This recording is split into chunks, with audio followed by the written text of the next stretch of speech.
Begin by cleaning out your study environment. The state of your room is a physical manifestation of your mind, so when the study place becomes less messy, your mind would also get clearer. This step serves two reasons. First, you will ease yourself into doing something that is somewhat related to your study and easy enough that your brain will not hate you for it. And second, it will help you get into the momentum because these small steps will reward your brain and make you want to do more. Brute forcing your way in will not work, so the best thing you can do is start small and let the snowball roll down the mountain of procrastination until you reach the valley of productivity. Next is setting up your major quest for today. Treat it as a video game where you need to complete a very important mission given to you with rewards and experience points. Remember, the key is to focus on one quest only. When you have too many main quests, you will get overwhelmed and be more reluctant to study. Think of one thing that at the end of the day you can say you were glad you did it. Set that as your main quest and then subdivide it into smaller, manageable side quests to complete. Up next is eliminating any distractions that could hinder you. Replan and prepare for distractions you cannot control, but for the ones that you can control, hide them from your sight and senses. These are negative triggers for your brain to start procrastinating, so get rid of them immediately. Extensions, website blockers, apps, whatever you need to use to block, implement them so you can enter a flow of deep focus. At the same time, begin implementing positive triggers for studying, also known as opening routine. It is similar to wearing gym clothes before going to do a workout. Try listening to a certain playlist or doing a certain action like journaling before you study, and over time your brain will associate that action with studying and set you up for the correct mood.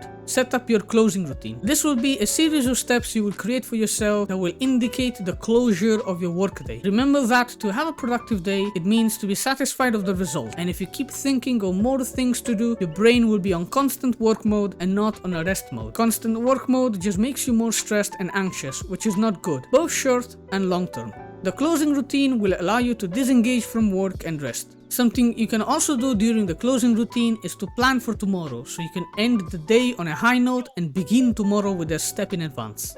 Make sure to also record your emotions and reasons for why you procrastinated today, so that you can learn what needs to be done to avoid it. Mistakes remain mistakes until we learn from them and transform them into lessons. My name is Saeed, and it is my job to make you straight up better.